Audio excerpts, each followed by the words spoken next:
start with we're going to discuss a little bit about iron metabolism.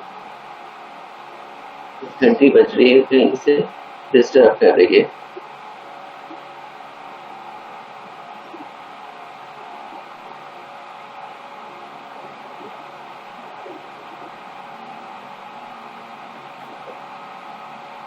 The learning objectives of this lecture.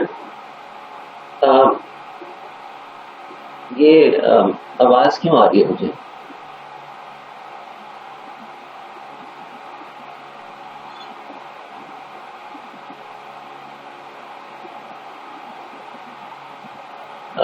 I think every time a new participant enters, a bell rings. Could you stop this sound?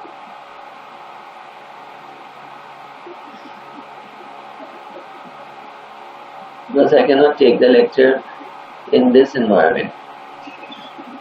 Please.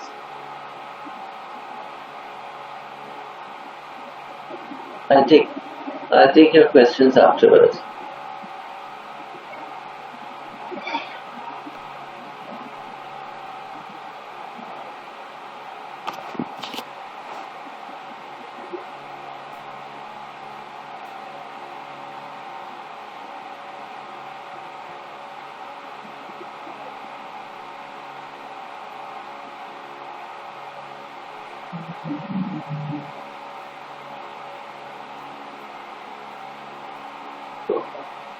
This is better.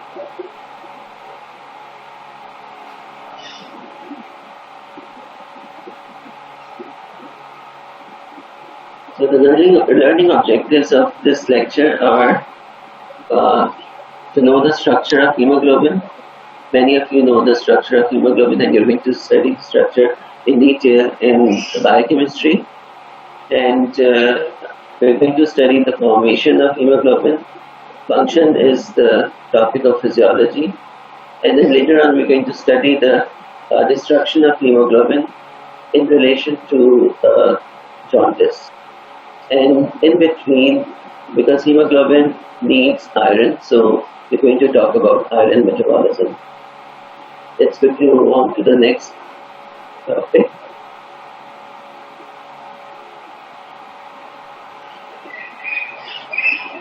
Each RBC contains 280 million hemoglobin molecules. As you know, the hemoglobin consists of a heme and a globin portion. The heme is a ring-like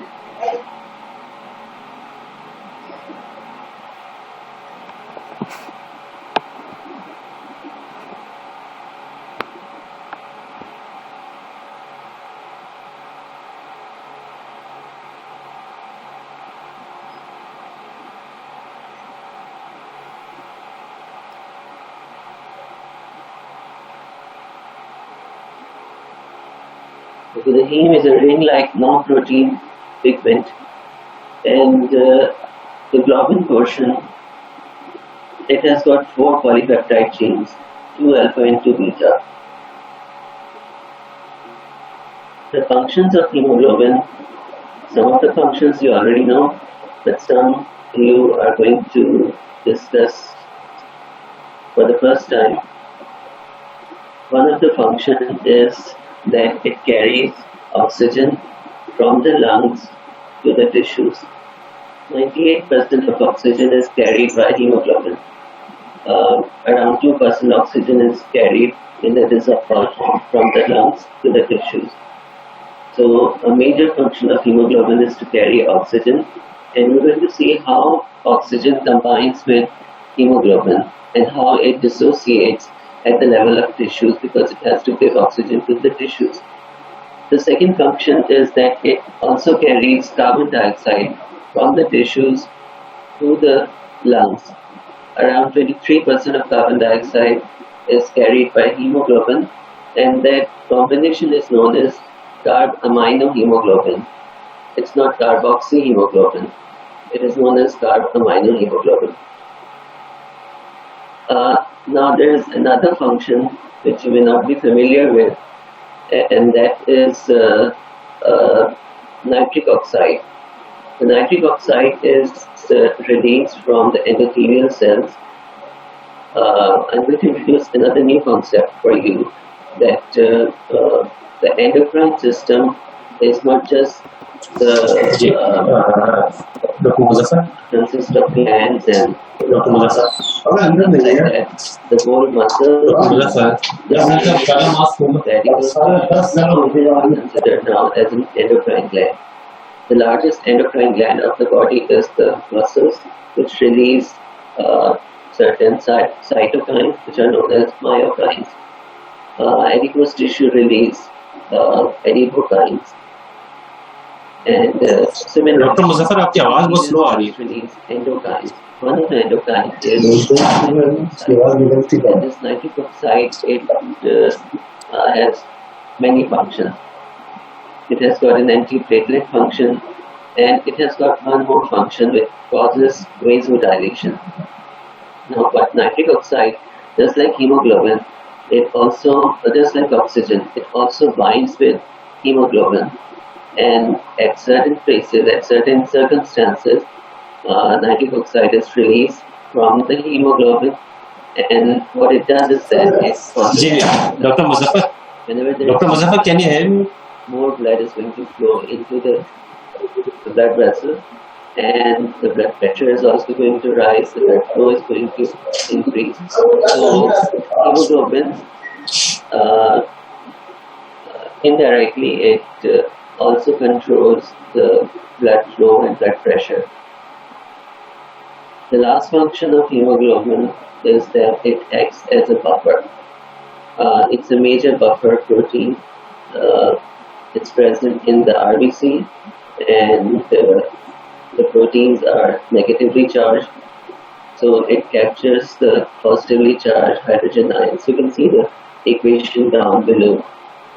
You must be familiar with this equation.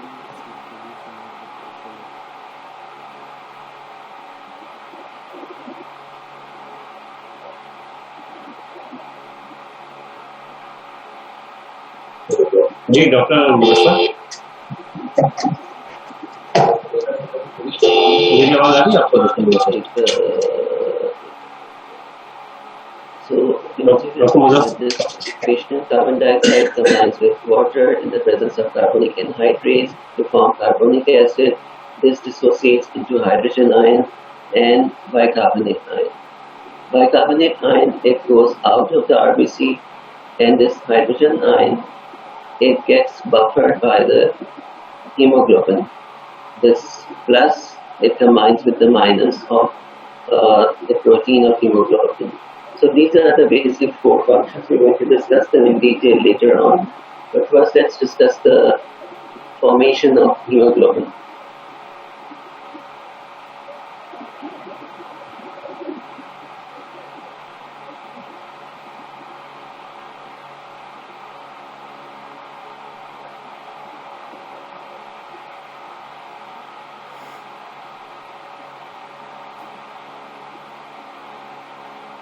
Just click.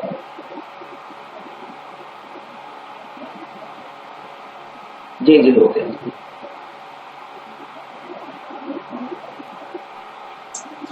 Okay, मैं ज़्यादा आवाज़ कर देता हूँ. Okay.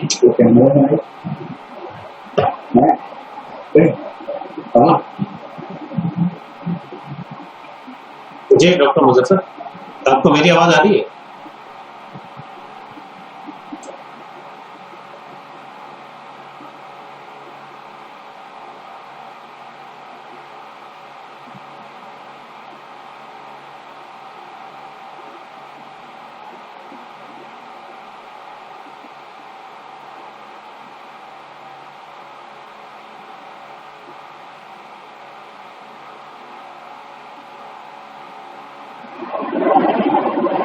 Okay, now you can hear my voice.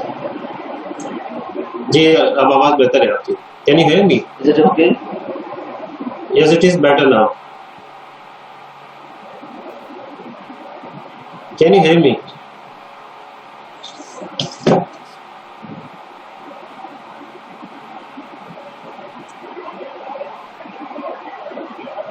Now let's start with the formation of hemoglobin.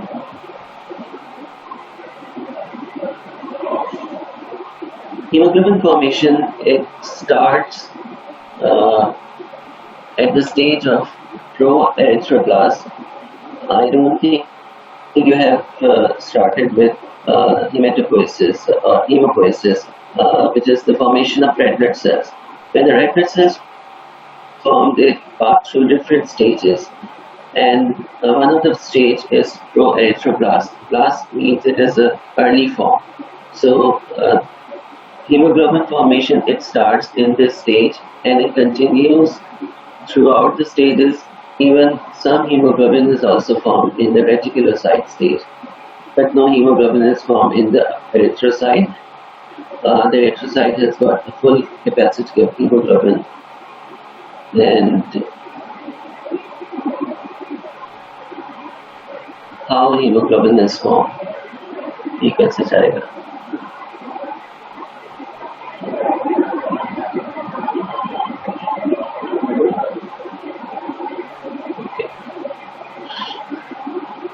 Okay, the steps of hemoglobin synthesis, these are the steps. Let's start with the first step. You can see over here that this is a transferrin molecule and it carries 2 molecules of iron, and there is a receptor on the RBC. This transferrin molecule, along with the iron, it gets incorporated into the RBC.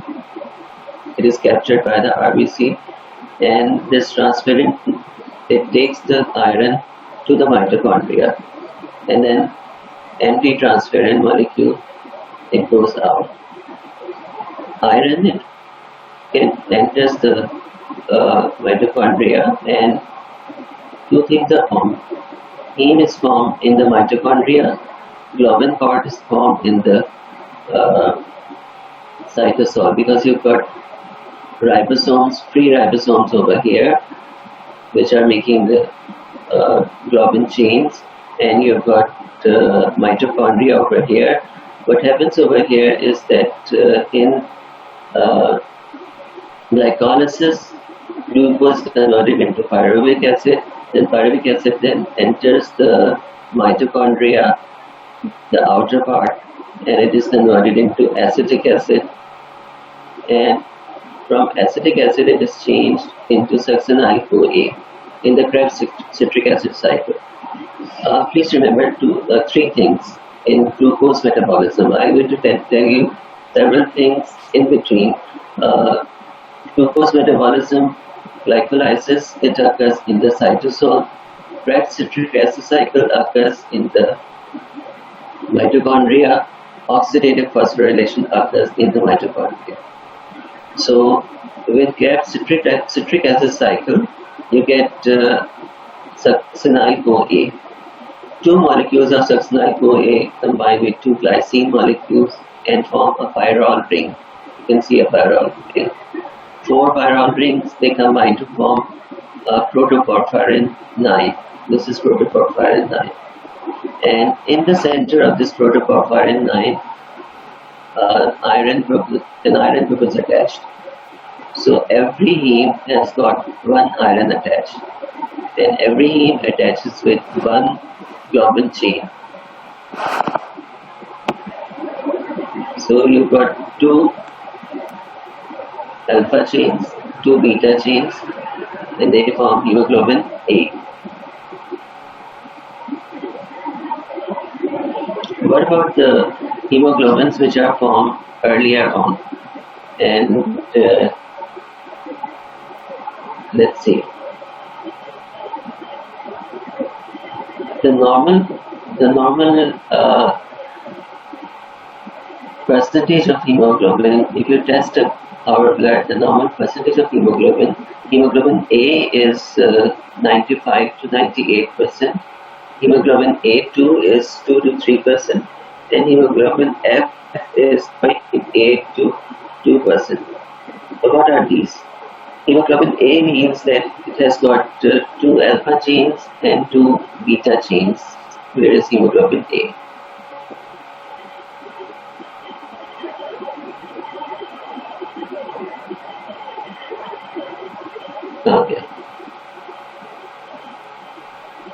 This is hemoglobin A at the end.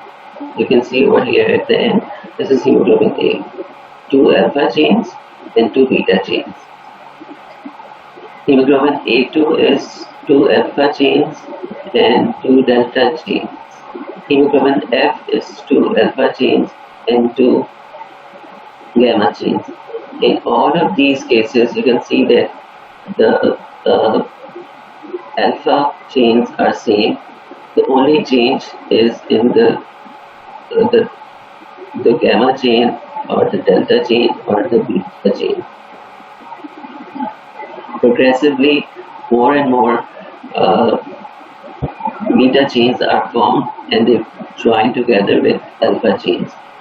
So in hemoglobin A, you've got in an adult hemoglobin, you've got 95 to 98% hemoglobin A, and hemoglobin A2 is only 2 to 3%. But in fetus, most of the hemoglobin is hemoglobin F. Let's see what comes next. Yes, there are other types of hemoglobin as well. One of them is known as hemoglobin A1C, which is known as glycosylated hemoglobin. Those of you who have got relatives who are diabetic, they would know that they perform a test which is known as hemoglobin A1C. I'll tell you about it later. The glucose molecule, it attaches to the hemoglobin. So many things are attached to hemoglobin. We talked about oxygen, we talked about nitric oxide, and now we're talking about glucose. So if glucose is more in the blood, then more glucose is going to attach to hemoglobin. And that glucose attached to hemoglobin, that hemoglobin is known as glycosylated hemoglobin. And there is a level of glycosylated hemoglobin. If it reaches above that level, you call it diabetes mellitus. So you have to keep it below a certain level. The next hemoglobin, which you can see over here, I don't think you need any description. What is this? It's a sickle, and a sickle is used to plow the field. This is present in sickle cell anemia. So this hemoglobin is known as hemoglobin S. The property of this hemoglobin is that whenever there is a decrease in oxygen level, the hemoglobin crystallizes within the RBC in the shape of a crystal, in the shape of a sickle. And these RBCs, the round ones, they can easily pass through capillaries. But these RBCs, the sickle ones, they get stuck in the capillaries. And when they get stuck in the capillaries, the RBCs cannot move forward, and the tissues beyond this RBC, it gets ischemic, and ischemia causes pain. So the patients with sickle cell anemia, they have a lot of pain. Just like you have got pain in the heart when you get little oxygen, you've got pain in the legs when you climb up the stairs quickly. So you also get pain anywhere when you get ischemic. So sickle cell anemia can also lead to pain. So this is also another hemoglobin which is known as hemoglobin S. The first one was abnormal one was hemoglobin A1C, although it's not abnormal. More than a certain limit is abnormal. Hemoglobin S is abnormal. Now the third one is methemoglobin. Methemoglobin, you can see that the iron in the hemoglobin is in two forms. It can be in two forms. It can be ferrous with 2+ or ferric with 3+. Oxygen can combine with this ferrous molecule, not with ferric molecule. Not because oxygen has got a valency of 2, -2, therefore it combines with +2. There's an intricate physics behind it. I won't be able to tell you at this moment, but suffice it to say that in methemoglobin, the iron is in the form of ferric, and oxygen is unable to combine with this ferric, and this is known as methemoglobin.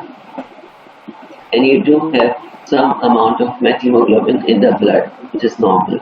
But if you have more than a normal quantity, then your oxygen level will fall, and that is known as methemoglobinemia. Right? Next slide. Okay, what is the normal quantity of hemoglobin in males, and what is the normal quantity of hemoglobin in females? In males, the normal quantity is 16 grams per deciliter. In females, the normal quantity is 14 grams per deciliter. And 1 gram of hemoglobin, it carries 1.34 milliliter of oxygen. Again, 1 gram of hemoglobin is capable of carrying 1.34 milliliter of oxygen. So if I say that, let's suppose you have got 10 grams of hemoglobin, how much oxygen would be carried by 10 gram of hemoglobin? It should be 13.4 milliliter. Right? Because 1 gram, it carries 1.34. 10 grams would carry, we had other thing answer, 10 gram would carry 13.4 milliliter of oxygen. And now calculate your own hemoglobin content and your own oxygen content. Let's suppose I have a hemoglobin of 15 grams, and this 15 grams is in deciliter or 100 ml. Therefore, how much oxygen is carried by 15 grams of hemoglobin, or how much oxygen is carried by 100 ml of blood? कुछ समझ में आ रहा है? दोबारा बताओ. Let me tell you again.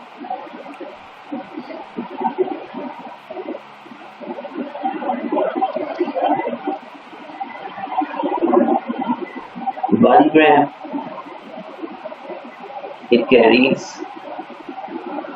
1.34 milliliter of oxygen, right? 10 grams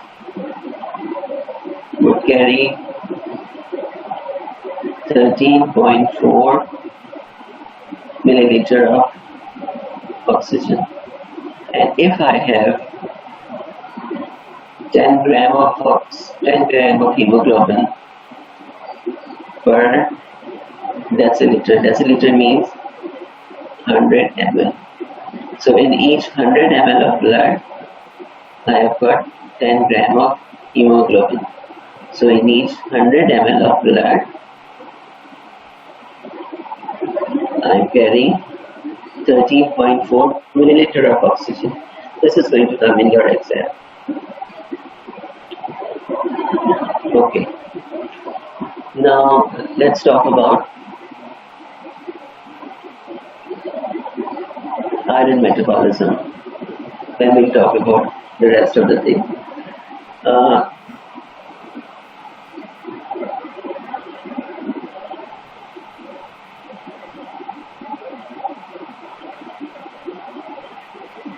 The total iron in the body is 4 to 5 grams, not milligrams. The total amount of iron in the body is 4 to 5 grams, and most of the iron is present in hemoglobin.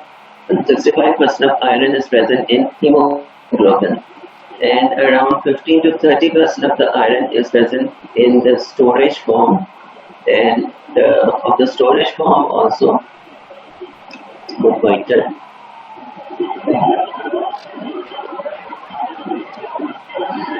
And in the storage form, you've got two storage forms, ferritin and hemocitrin.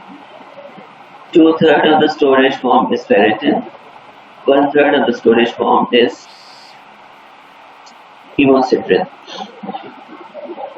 Ferritin is an easily removable pool of iron. If you need iron, if you have got iron deficiency, you can get iron from ferritin. But you cannot get iron from hemocitrin. It's very difficult to extract iron from hemocitrin. So again, the total amount of iron that is present is 4 to 5 grams, and out of that total amount of iron, 65% is present in hemoglobin and 15 to 30% is present in the storage form. And most of that storage form is a removable form of storage form, which is ferritin. Myoglobin may be iron hota hai, and 5% of iron is present in myoglobin.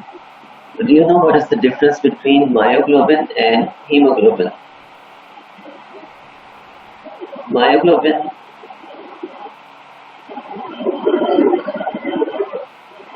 and hemoglobin.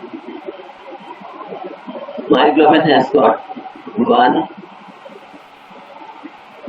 iron, one chain.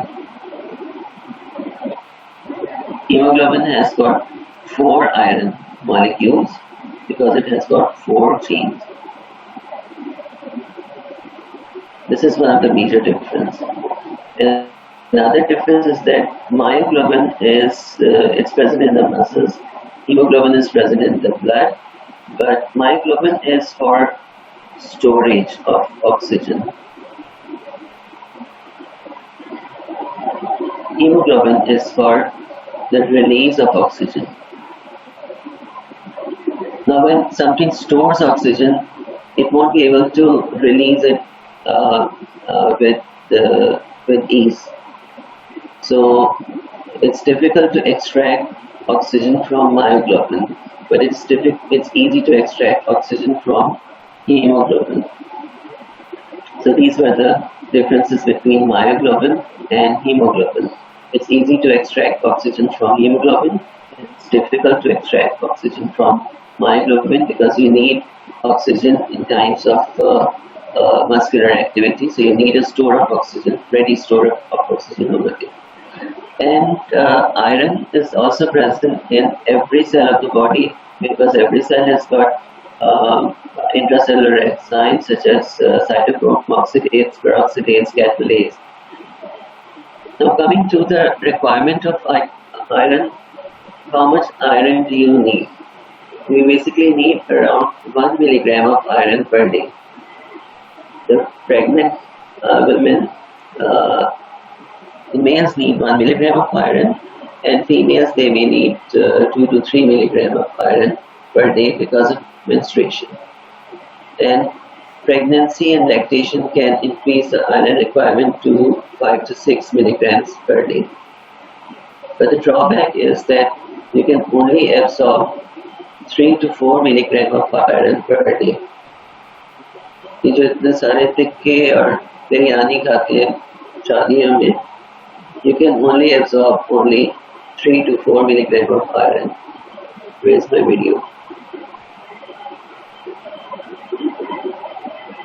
Okay. अब नजर आ रहा है. So I need to stress this point that you need 1 milligram of iron per day in males. In females, the iron requirement is only 2 to 3 milligram, but in pregnancy the requirement increases, and you can absorb a maximum of 4 milligram of iron. Even if you have iron deficiency anemia, even if you have iron deficiency of any sort, and you're taking iron, a lot of iron in the diet, but you will still be able to absorb only about 3 to 4 milligrams per day. Now let's see how iron can be absorbed.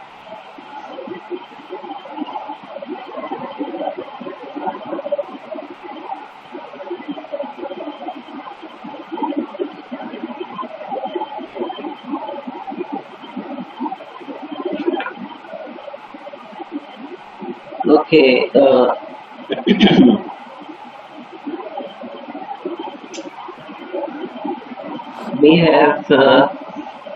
we can ingest iron in two forms. ये वाला पहले देख लेते हैं. We basically ingest iron in two forms. One of the form is the form which we get from animals, and the other one which we get from the plant source, vegetable or fruits or vegetables. So apple brown हो जाता है, that's because of the iron. So one is the metallic iron, the other one is the iron that is present in proteins, and that is basically the myoglobin. So we're going to talk about both of them. When the iron comes in the gut, you can see that the ferric iron is converted into ferrous, and this ferric to ferrous is converted by HCl. Why it is converted into ferrous? Because you cannot absorb ferric. You only absorb ferrous, and this is helped by the HCl. And let's move forward.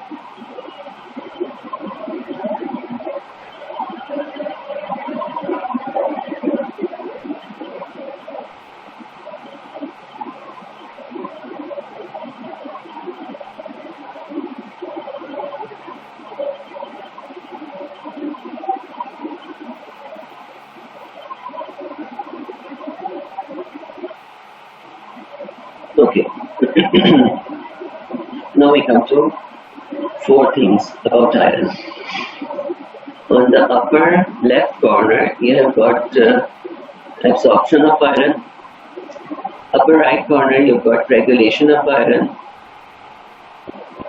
Then lower down, you have got transport of iron, and then storage. First, we come to iron absorption. As I talked about, two types of iron. One was heme iron and the other one was non-heme iron. The heme iron is the protein form, and the non-heme iron is the vegetable and fruit form. As it comes inside the stomach, the HCl, it converts ferric into ferrous, and the regulation of iron is absorbed by the small intestine. Let's come to the small intestine. Now after the stomach, you come to the small intestine, and this is the intestinal epithelial cell. Let's understand this intestinal epithelial cell. This is the lumen. This is the brush border of the intestinal epithelial cell, duodenum, jejunum. This is the basolateral membrane, and over here you find a blood vessel. Okay. Now, on the top of the basolateral, on the brush border, you've got a transporter which is known as DMT1. Now, what does DMT1 stand for? DMT stands for divalent metallotransporter. Now, this would explain why a trivalent cannot enter. Divalent means ferrous, not ferric. It can also mean copper, can also mean magnesium. So they all can enter through divalent metallotransporter. And as they enter over here, as the iron enters over here, it is converted into ferritin. It joins together and forms ferritin. And but first, if you need, there are two portals. One is the entry portal and the other one is the exit portal at the basolateral membrane. On the basolateral membrane, you've got a ferroportin. As I said, portal, so it's a ferroportin, a portal for iron to exit. So iron comes inside from via the DMT1 or divalent metallotransporter, and it goes outside via basolateral membrane through ferroportin into the blood. And in the blood you have got transparent molecules. You see transparent molecules. इसको बड़ा कर देते हैं. You see these transparent molecules, these are empty, and each transparent molecule can take up 2 molecules of iron. This one has 1 molecule of iron, this one has got no molecules of iron. So the binding capacity, transparent binding capacity is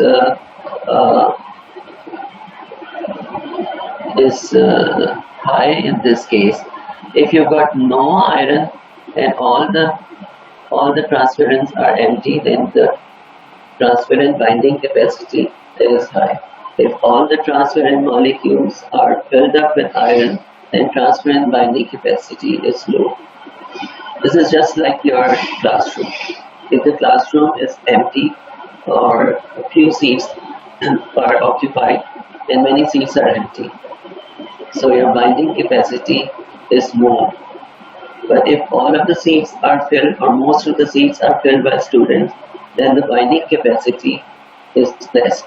So the transparent binding capacity is another test which we do during iron studies. Let's talk about these two things. You can see hepcidin over here and ferroportin over here. This iron, if the iron is more in the bloodstream, it goes to the liver, and in the liver produces a hormone which is known as hepcidin. Hepcidin, it acts upon this ferroportin molecule and it inhibits this ferroportin. So, how iron is entering. Why am I taking so long regarding this iron metabolism? You see, if you take in sodium, you can excrete out sodium through several mechanisms. If you take in too much potassium, you can lose potassium through many mechanisms. But if iron enters the body, there is no way iron can leave the body, and iron is going to deposit in various tissues. It's going to deposit in the heart, it's going to deposit in the lungs, in the kidney, everywhere where it deposits, it causes disruption of the cell function. So in the heart it can cause cardiac failure, in the lungs it can cause lung failure, in the liver it can cause liver failure, because when iron is getting deposited inside the cell cannot function properly. It is being occupied by iron. So you do not want extra iron to come inside our body. Iron is being controlled very intricately. So if the level of iron is a little bit high, then hepcidin, a hormone which is released by the liver, it acts upon the basolateral membrane on the ferroportin and it inhibits further exit of iron. What will happen to the iron over here? It's going to combine together and it is going to form ferritin, and then what will happen? Then these cells are going to shed, and this iron is you're going to lose iron like this. The cells having iron, extra iron, they're going to shed off, and you are going to lose this iron which you absorb. Okay? Let's talk about the transfer of iron. The transfer is via transferrin molecule, and sorry, and it transfers sorry again. Most of the iron is given to hemoglobin, goes to the bone marrow to form RBCs. It also goes to the myoglobin, and you've got types of muscles, red muscles and white muscles. The red muscles have got more iron, the white muscles have got less iron. It goes to the liver, it goes to all the cells of the body which have got cytochrome oxidase, peroxidase, catalase. So this is about the transport of iron. And where it is stored in the liver, in the hepatocytes, in two forms. One is the excess iron is stored as ferritin. 2/3 of it is stored as ferritin, and 1/3 is stored as hemocitrin. Okay, shall we move on?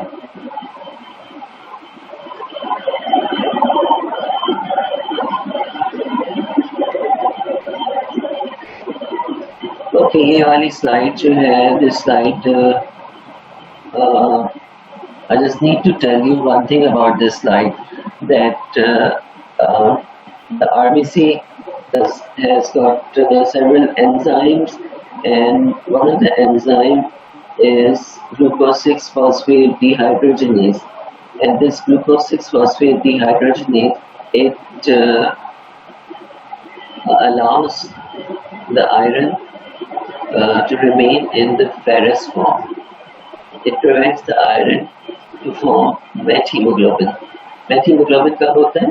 जब iron ferrous से ferric बन जाता है. And in the ferric form, iron is unable to absorb or take up oxygen.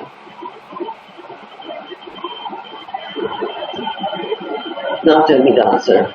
How many oxygen molecules are carried by one molecule of hemoglobin?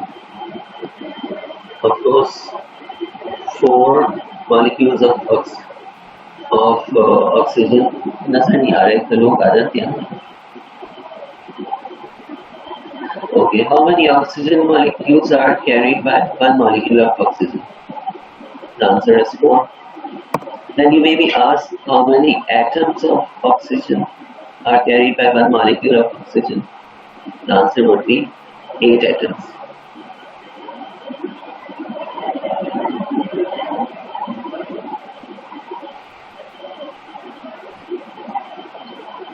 ठीक है, आगे चलेंगे.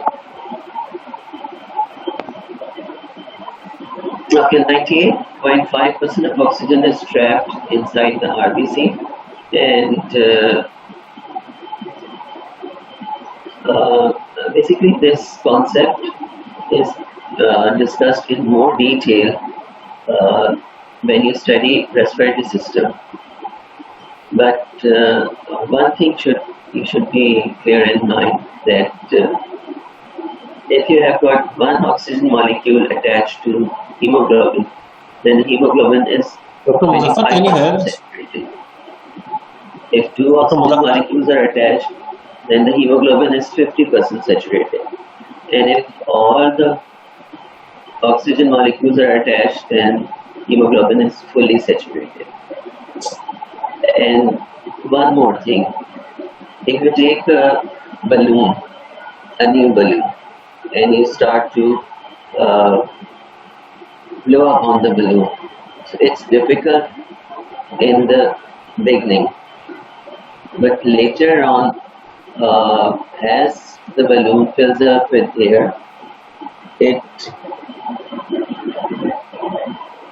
someone is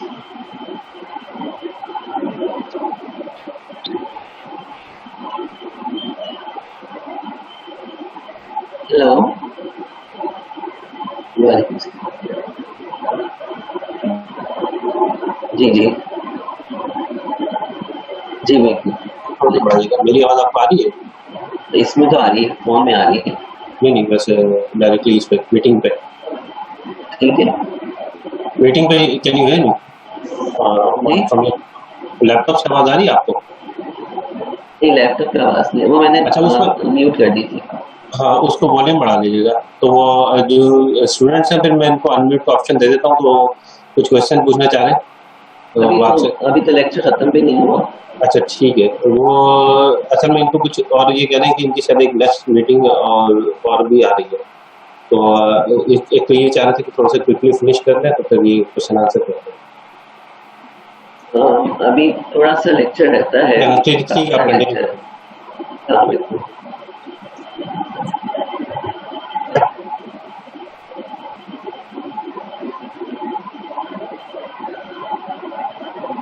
Okay, I'm going to finish this quickly. If you look at this picture, you can see that the hemoglobin has got two states. One is the deoxy state and the other one is the oxy state. When the hemoglobin, when the oxygen in the deoxy state, the globin units are tightly bound, and you also call it the T state or the 10 state.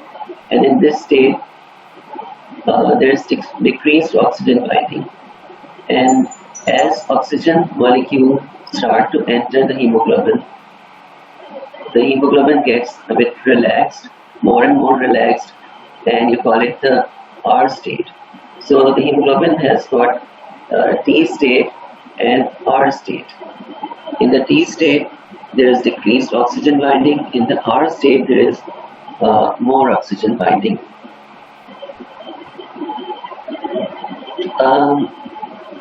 This we're going to study in detail in the respiratory system.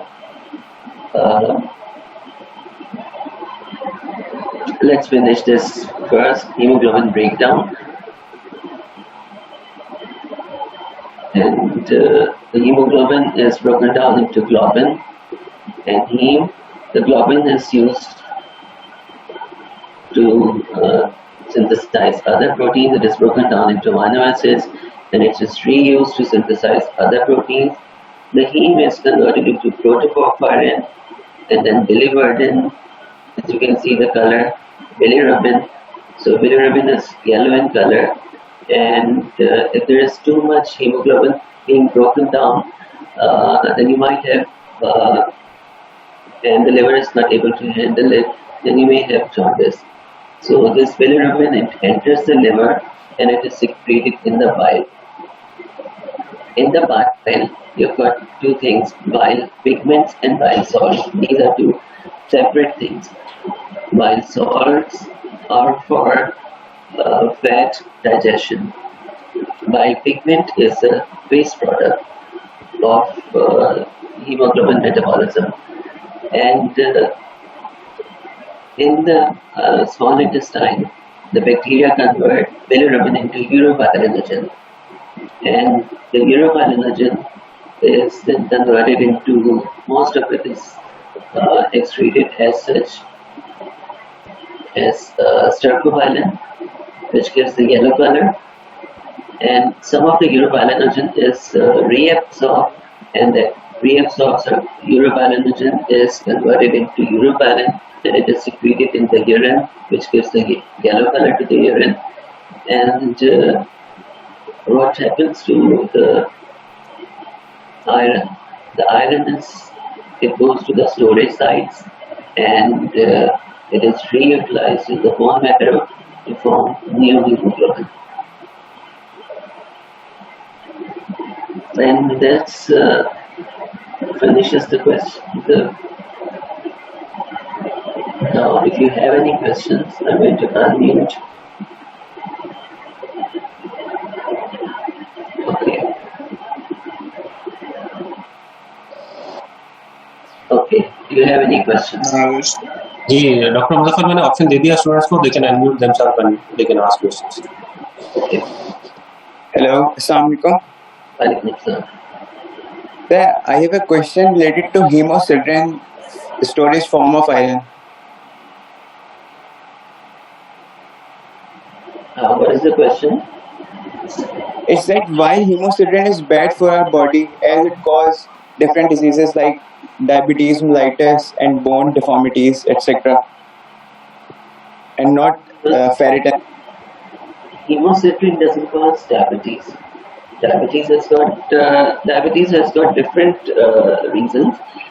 Why hemosiderin is bad for our body is that because once you store hemosiderin, it's difficult to take it out, and it fills up the space of that cell, and the cell then functions less. And if you're talking about the beta cells, then the beta cells would be functioning less, and you might have diabetes if you're considering that phenomena. So hemosiderin is bad for our body, but to a certain extent.